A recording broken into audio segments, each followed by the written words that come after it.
정말 미친 듯이 올랐었어요. 다시 원위치로 가기 직전이에요. 다시 거품 다 떨어지는 거죠. 매매가를 좀 이렇게 좀 잡으려고 그랬는데 그게 되나요? 그래도 거래가 돼야지. 16억까지 갔다가 떨어진 게 문제긴 한데 그때 너무 많이 과열됐어. 그 2021년 수준을 자꾸 추억을 하니까 부족해 보이는 거지. 저는 그렇게 보지 않거든요. 영끌족 최후의 주택 매수처 서울 시내에 노도강이 있다면 수도권에는 일기 신도시가 있습니다. 소중형 아파트가 즐비하며 GTX 등 미래 교통 호재까지 겹친 안양은 핵심 투자처로 꼽혔습니다. 그리고 지난해 3월 20대 대통령 선거를 앞두고 모든 후보가 일기 신도시 재건축 특별법을 제정해 재정비를 촉진하겠다고 말했죠. 많은 돈이 몰려들었고 집값은 또 뛰었습니다. 결국 2022년 5월 이런 기대감은 구멍이 난 풍선처럼 푹 꺼지고 맙니다. 여전히 암울한 분위기가 가득하다는 안양시를 브릿지가 체크했습니다. 안양에서도 브릿지가 먼저 찾은 곳은 평촌 신도시로 유명한 동안구입니다. 노태우 정부의 수도권 신도시 계획에 따라 조성된 도시죠. 평촌역과 범계역을 중심으로 도시가 형성됐습니다. 이 지역이 평촌에서도 많은 주목을 받은 건 GTX 교통호재를 누렸기 때문입니다. 인덕원역은 GTX 신호선, 월곶 판교선이 교차합니다. 기존 4호선도 엮인 만큼 허브가 될 것으로 기대가 되는 곳이죠. 하지만 일부에선 이를 GTX발 거품이라고 부르기도 했는데요. 열기가 너무 뜨거웠던 걸까요?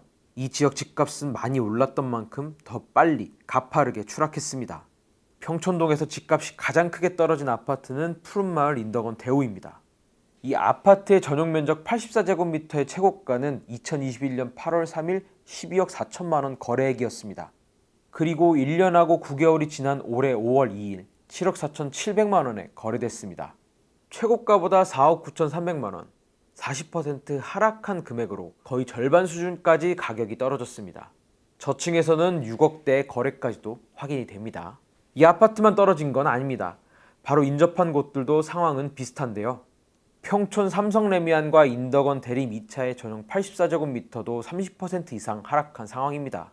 삼성레미안 아파트는 2021년 8월 13일 9억 4천만 원에 손이 바뀌었습니다. 이 아파트 전용 84제곱미터의 최고가였죠. 그리고 지난 4월 22일 6억 3천만 원에 다시 거래됐습니다. 최고 거래액보다 3억 1천만 원, 33% 낮춘 거래입니다. 인덕원 대림 2차 전용 84제곱미터의 신고가 거래는 지난해인 2022년 1월 15일 10억 3천만 원에 이루어졌습니다. 아직 집값이 떨어질 거라고 믿기 어려웠던 시기였죠. 1년하고 한 달이 더 지난 올해 2월 23일 같은 면적은 7억 1천만 원에 거래됐습니다. 최고가보다 3억 2천만 원, 30% 낮아진 금액입니다. 저층은 더 많이 떨어졌어요. 작년 12월 10일 6억 5천만 원에 계약된 사례도 발견됩니다.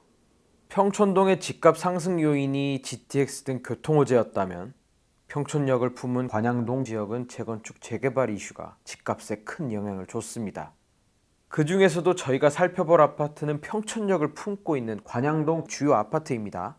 안양시청, 안양소방서, 수원지법 안양지원 등 관공서를 끼고 있으며 불임초, 부안중 등 학교도 같이 공유하고 있는 주거지입니다. 이 지역에서 가장 큰 하락을 기록한 아파트는 관양동 평촌더샵 센트럴시티입니다. 이 단지는 주변에서도 보기 드문 10년이 안 된 곳입니다.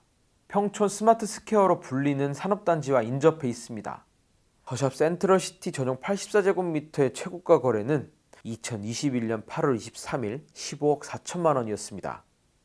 이 아파트 같은 면적의 최근 저가 거래는 지난 2월 24일 9억 8천만 원이었죠. 최고가보다 5억 6천만 원, 36% 내려갔습니다. 평촌더샵과 도로 건너편의 아파트는 사뭇 다른 풍경입니다. 일기 신도시가 처음 만들어질 때 함께 들어선 곳들이죠. 30년이 넘은 단지들인 겁니다. 20대 대선을 앞두고 모든 대선 후보는 일제히 일기 신도시 특별법을 제정하겠다고 공언했죠. 안양을 비롯해 일기 신도시 주민들의 표를 얻기 위해서였습니다. 당연히 이 지역 집값은 크게 요동쳤습니다. 그러나 전반적인 경기 침체에 따라 정부에게 재정비 사업에 지능과 같은 내용보단 시장 연착륙을 위한 전방위적인 규제 완화가 더 중요했습니다. 거기에 더해 전세가 하락으로 인한 전세 사기 피해까지 속출하며 일기 신도시 특별법은 뒷전이 됐죠. 재정비 사업 자체가 우선순위에서 밀려나자 평촌 지역 구축 아파트는 더 빨리 상승분을 반납했습니다. 신고가 대비 40%까지 떨어졌죠. 관양동 봉장마을 공작부영 아파트 전용 50제곱미터는 2021년 9월 16일 7억 원까지 치솟았습니다. 30년이 넘은 구축 아파트라 많은 사람들을 놀라게 했죠. 그러나 이 아파트 올해 4월 15일 4억 2천만 원까지 떨어졌습니다. 최고가보다 2억 8천만 원, 절반에 가까운 40% 하락해 단기간의 상승분을 전부 반납했죠. 같은 공작마을에 있는 공작성일 전용 59제곱미터는 2021년 7월 20일 7억 6천만 원에 신고가 계약됐습니다. 그리고 공작부영과 같은 달 29일 5억 7천만 원에 거래됐죠. 제일 비싼 거래보다 1억 9천만 원, 25% 하락했습니다. 상대적으로 선방한 것 아니냐 할 수 있지만 거래가 되지 않았을 뿐 하락 가능성은 여전히 높다는 평가도 있습니다. 현장에서는 거래 자체가 없어 암울하다는 반응입니다. 거래라고 해봐야 금매뿐이고 이 금매는 결국 하락만 유도한다는 거죠. 오르기는 정말 미친 듯이 올랐었어요. 몇 년 전에. 예, 막 영끌 해가지고 거의 뭐 20대 애들이 다 샀던 것 같아요. 다시 원위치로 가기 직전이에요. 다시 떨어질 거품 다 떨어지는 거죠. 올려서 내놓는 건 뭐 자유죠. 띄우는 거죠. 매매가를 좀 이렇게 좀 잡으려고 그랬는데 그게 되나요? 그래도 거래가 돼야지. 거래가 돼야 부동산도 먹고 살고, 거래 또 금액도 올라가는 거지. 거래가 안 되니까 떨어지는 거죠. 밑이 안 보이는 거죠. 아직까지는. 전문가는 현재 가격 수준에서 안정세를 찾을 수 있다고 말합니다.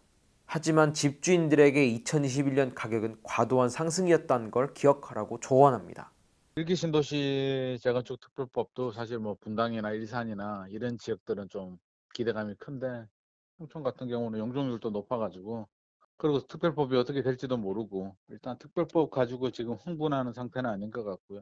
16억까지 갔다가 떨어진 게 문제긴 한데 16억이 사실은 오버슈팅이었고요. 그때 너무 많이 과열됐어. 그 2021년 수준을 자꾸 추억을 하니까 부족해 보이는 거지. 저는 그렇게 보지 않거든요. 일기 신도시, 특히나 GTX 등 각종 광역교통망 호재가 더해진 지역의 경우 집값 급등이 큰 주목을 받았습니다. 시장에 훈풍이 불 때는 작은 호재에도 수요자들이 빠르게 반응하죠. 매도자가 우위를 점하고 있는 만큼 가격도 급등합니다. 하지만 하향세를 타기 시작한 시장에서 집값을 끌어올린 호재가 실현되지 않거나 실현될 가능성이 희박해지면 호재로 인한 상승폭을 반환하거나 역효과로 더 많이 떨어질 수 있죠. 영끌족이 많이 찾은 일기신도시 집값 하락 그래프의 기울기가 가팔랐던 이유입니다. 평촌 등 수도권 신도시 집값을 끌어올린 정책경제 호재들의 실현까지는 여전히 많은 시간이 소요될 듯합니다. 각종 예측으로 혼란스러운 시장에서 이들이 어떤 영향을 끼칠지 브릿지가 세심하게 체크하겠습니다. 부동산 거래가 이루어지려면 팔려고 하는 사람들이 가격 좀 낮춰야 돼요. 가격이 지금 현재는 너무 높아요. 내년 시세보다 한 1억 정도 다운하면 바로 팔려요. 최근에 시장 분위기를 보면 수요가 확실히 줄고 있고요. 거래량이 줄어들고 있습니다. 일기 신도시 재건축에 대한 그런 기대감이 굉장히 컸는데 현실적으로 보면 사실 재건축이 그렇게 쉽게 되기 어려운 상황이거든요. 최근 적은 거래량 속에서 반등 분위기를 꺾는 하락 거래의 신호가 잡혔습니다. 서울 곳곳은 물론 일기 신도시의 대표 지역인 분당에서도 9월 들어 바뀐 분위기가 나타났는데요. 현장에선 사실상 전무 수준의 거래에서 대세 상승은 시기상조였다고 토로합니다. 분당 아파트 가격으로 점쳐보는 혼란스러운 부동산 시장, 브릿지가 체크합니다. 분당에서도 9월 들어 다시 하락하는 거래가 속속 등장하고 있습니다. 많은 주택이 몰린 임해동과 서현동임에도 거래량은 많지 않습니다. 그리고 5월 이후 이마저도 더 줄어들기 시작했죠. 이 같은 상황에서 반등 이후 상승은 쉽지 않을 겁니다. 반등 거래는 고층, 하락 거래는 저층이 아닌 이전 이후 모두 비슷한 거래라는 점 말씀드리고 가격 확인 들어가겠습니다. 임해 1동, 임해 아파트촌 중 하나인 임해촌 동신 9차 아파트 전용 59제곱미터의 최고가 거래는 2021년 1월 12일 11억 8천만 원이었습니다. 30년이 넘은 전용 59제곱미터가 12억 원에 육박한 것이죠. 이 아파트의 가장 최근 거래는 지난 9월 24일 9억 5,800만 원이었습니다. 최고가 대비 2억 2,200만 원 19% 하락했죠. 그리고 지난 6월 18일 반등했던 거래는 10억 2천만 원이었습니다. 최근 가격은 반등점에서 6,200만 원 내려왔죠. 임해동 아파트 단지는 수인분당선 임해역 주변으로 빼곡히 형성돼 있습니다. 분당의 현 대장 지역인 판교와는 거리가 조금 떨어져 있지만 대중교통을 이용해 쉽게 갈 수 있죠. 서현역으로는 지하철역 하나 차이로 가깝습니다. 문제는 그래서 이 지역에 상권이 없다는 것이죠. 아파트에 딸린 근린시설이 전부입니다. 서현동 아파트 단지는 마을 중앙에 길게 상가들이 포진해 있고 서현역 주변 상권도 갖추고 있는 것과는 다른 모습입니다. 그래서일까요? 다른 지역보다 조금 더 빨리 재차 하락하는 분위기가 이어집니다. 동신구차 바로 건너편 단지인 임해촌 진흥 8차 아파트도 비슷한 거래가 확인됐죠. 전용 134제곱미터의 최근 저가 거래는 2023년 9월 18일 15억 9천만 원에 이루어졌습니다. 큰 평수라는 점을 감안해도 서울시내 주요 지역 가격과 맞먹습니다. 이 타입의 최고가는 2021년 6월 7일 19억 원에 이루어졌죠.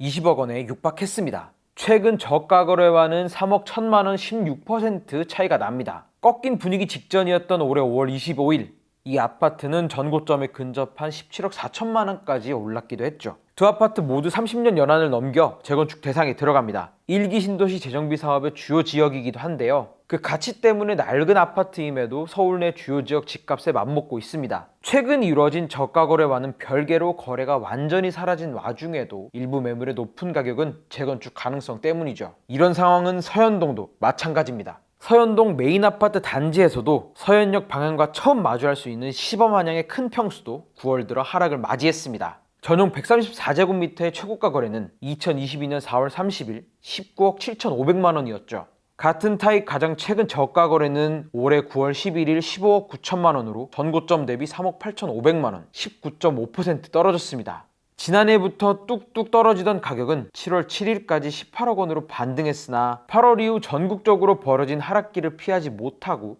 하락 흐름에 올라타 버리고 말았죠. 바로 옆 단지도 비슷한 분위기입니다. 일단 거래 자체가 없는 상황에서 8월 이후 불안감이 감돌던 서현동 아파트 중 한 곳인 시범 현대 전용 164제곱미터는 올해 6월 12일 17억 9천만 원까지 반등하기도 했으나 3개월여 만인 지난 9월 8일 16억 3천만 원까지 내려갔습니다. 최고가 거래는 2021년 9월 24일 19억 5천만 원이었죠. 약 3년 만에 3억 2천만 원, 16%를 반납했습니다. 임해동과 서현동 모두 30년이 넘은 아파트가 즐비합니다. 재건축이 가장 중요한 이슈죠. 1기 신도시 재정비에 대해 정부의 여러 약속이 있었고 국토교통부는 지금도 계속해서 정책적으로 이 지역의 주택 공급을 촉진하겠다 말하고 있습니다. 하지만 필요와 별개로 사업의 진행은 미궁 속에 빠져 있죠. 당장 서울 시내에서도 재건축이 안 되는데 1기 신도시에 순번이 올 것이냐를 두고도 고개가 갸웃해지죠. 최근 주택시장의 분위기는 불과 2달 전과는 확연히 달라졌습니다. 여전히 일부 청약은 높은 경쟁률을 보이고 강남 3구의 집값은 작지만 오르는 분위기이긴 합니다. 그럼 무엇이 달라졌느냐? 일단 8월 들어 거래량이 다시 감소했습니다. 그렇다고 5, 6월 거래량이 많았던 것도 아니죠. 특히나 특례 보금자리론이 끝난 9월이 되자 매물은 쌓이기만 하고 거래는 자취를 감췄습니다. 그렇다고 매도자들이 호가를 낮추지도 않죠. 그러니 자연스레 집값은 다시 꺾여버렸습니다. 현장에서는 매도자와 매수자의 가격 적정선이 너무 달라 거래할 수 없다고 말합니다. 재미없다, 조용하다 이런 말로 시장 분위기를 설명하고 있죠. 지금 일단 거래는 별로 없고요. 매수자하고 매도자의 가격 합치가 안 되니까 부동산이 조용하죠. 금리가 또 너무 높으니까. 어차피 집 사는 사람이 대출 없이 사기는 힘드니까 좀 기다려야 되지 않냐라고 하는 거죠. 부동산 거래가 이루어지려면 팔려고 하는 사람들이 가격 좀 낮춰야 돼요. 가격이 지금 현재는 너무 높아요. 내년 시세보다 한 1억 정도 다운하면 바로 팔려요. 최근 거래량 하락은 줄어든 수요 영향으로 보고 있습니다. 특히 서울 중심으로 집을 사자세가 줄어든 부분이 확실하다는 것인데 이는 자연스럽게 집값 하락으로 이어질 수밖에 없다는 것이죠. 1기 신도시의 경우 재건축 기대감이 집값을 띄운 만큼 최근 부진한 분위기를 타 더 빨리 반응했다고 해석할 수도 있습니다. 최근의 시장 분위기를 보면 수요가 확실히 줄고 있고요. 거래량이 줄어들고 있습니다. 서울을 중심으로 해서 좀 감소하는 그런 상황이고요. 이 이후에는 가격이 하락할 가능성이 굉장히 높죠. 1기 신도시 재건축에 대한 그런 기대감이 굉장히 컸는데 현실적으로 보면 사실 재건축이 그렇게 쉽게 되기 어려운 상황이거든요. 특히 1기 신도시 같은 경우에 용적률이 높기 때문에 사업성 측면에서는 좀 시간이 더 필요할 것으로 보고 있고요. 올해 들어 집값은 보합세를 이어가고 있습니다. 코로나19로 인해 벌어진 벌어진 유동성 폭증에 따른 집값 폭등기 이후 현재의 가격 변동폭은 보합 수준이라고 봐도 무방하죠. 그러나 올해 초 우상향하던 그래프가 하향 흐름을 타고 있다는 것은 여러 지표로 확인되고 있습니다. 분당의 하락 거래뿐만 아니라 곳곳에서 나타난 이상 징후가 방증하고 있죠. 집값부터 시장 동향, 현장 분위기까지 꼼꼼히 확인하는 것이 무엇보다 중요할 것입니다. 재건축에 대한 기대감이 좀 감소하면서 가격 하락세가 이어지고 있는 모습입니다. 공급이 증가할 수 있는 가능성이 있으니까 그런 부분에 대해서 좀 우려가 있는 거죠.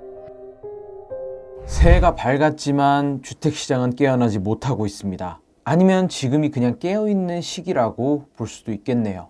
선체로 얼었다고 할 정도로 가격은 떨어지고 거래는 꽉 잠겨 냉랭한 상태입니다. 당장 서울의 거래량만 해도 작년 12월 1423건에 불과했습니다. 지난해 9월 3400건 이후 계속해서 줄어든 상태입니다.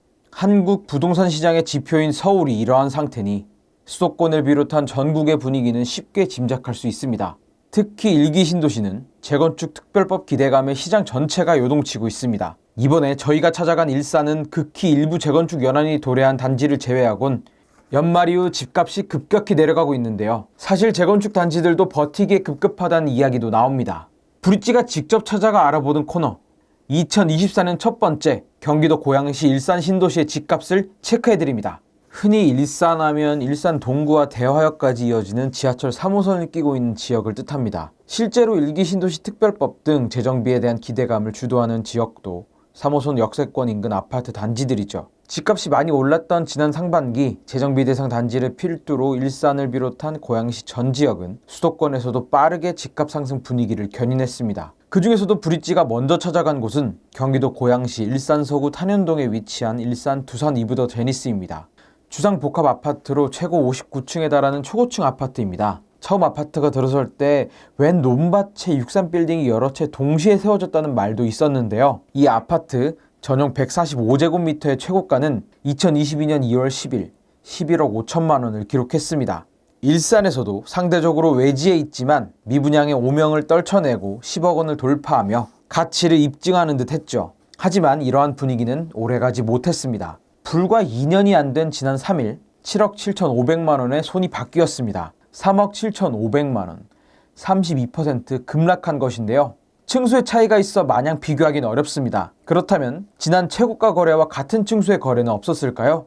아닙니다. 작년 12월 18일 50층 아파트가 8억 7,500만 원에 거래되기도 했습니다. 초고층도 3억 가까이 하락하며 침체 매서운 바람을 정통으로 맞아버렸죠. 일산에서도 파주와 근접할 정도로 빈약한 입지 조건이라는 점, 가격이 많이 올랐던 이유도 상승기 패닉바잉과 투자자들의 투자 목적 접근이었기 때문입니다. 거품이 많아 그만큼 빨리 크게 떨어진다는 분석도 있죠. 실제 이 아파트는 경매에 자주 등장했고 낙찰가율도 낮았던 것으로 전해집니다. 위험신호가 자주 포착된 만큼 이 하락으로 끝나지 않을 것 같네요.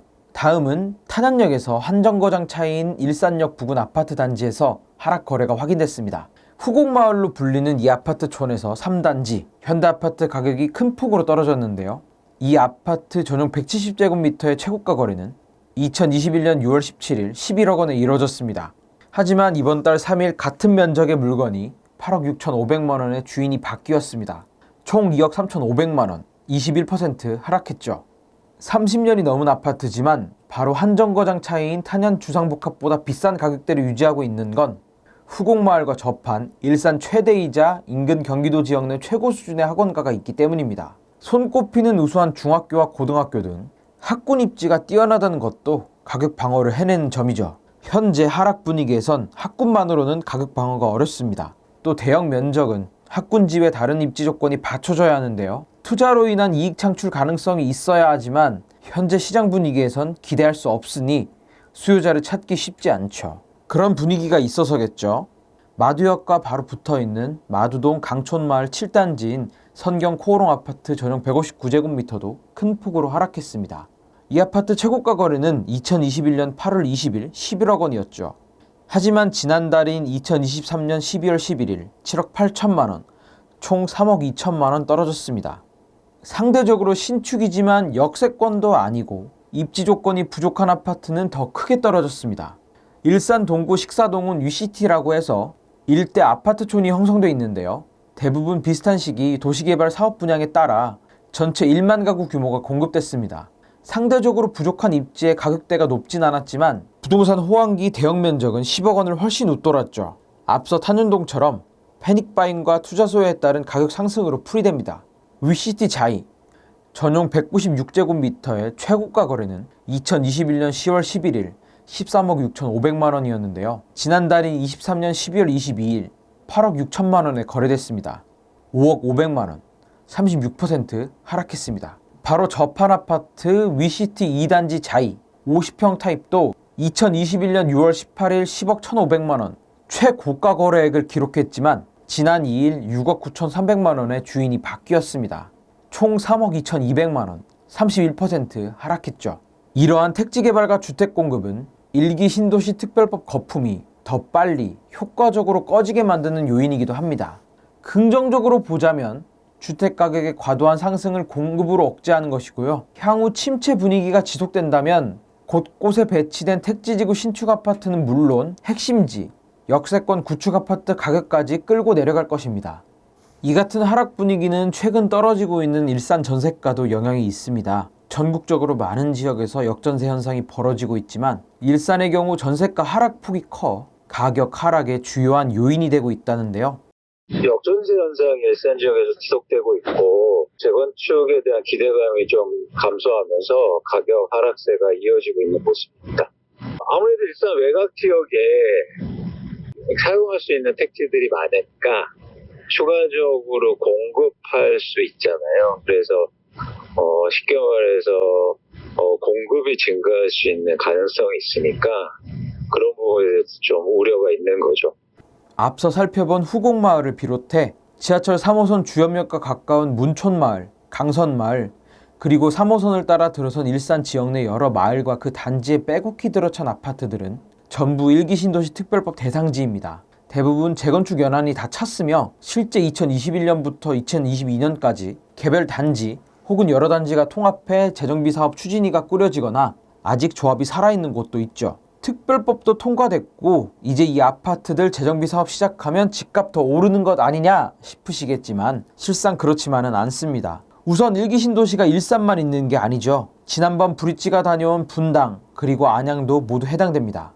어디부터 먼저 할지 또 서울 시내 남은 재정비 단지와의 형평성 문제도 남아있는데요. 가장 중요한 건 결국 수익률인데 공사비는 떨어질 생각을 하지 않고 분양가를 높여 수익을 높이자니 서울 안에서도 높은 분양가는 외면받는 실정이죠. 아직 걸림돌이 너무 많은 겁니다. 얼마 전 정부가 신년 들어 대대적인 부동산 정책을 내놨습니다. 재정비 사업 활성화를 위한 안전진단을 미룰 수 있도록 했고 공공주택 공급책 등 시장 안정화 관련 내용도 담았습니다. 하지만 이들 대책이 선반영됐다는 이야기도 있고 주택시장 부양이 아닌 건설사 살리기에 그친다는 지적도 나옵니다. 올해 상반기까지는 하락할 가능성이 농후하다는 분석이 지배적인데요. 이럴 때일수록 시장을 더 첨예하게 분석하고 정확한 매수 타이밍을 잡아내야 할 것입니다. 앞으로도 꼭 알아야 할 정보 놓치지 않고 전해드리겠습니다. 오늘 영상은 여기까지입니다. 도움이 되셨다면 구독과 좋아요, 알림 설정 부탁드립니다.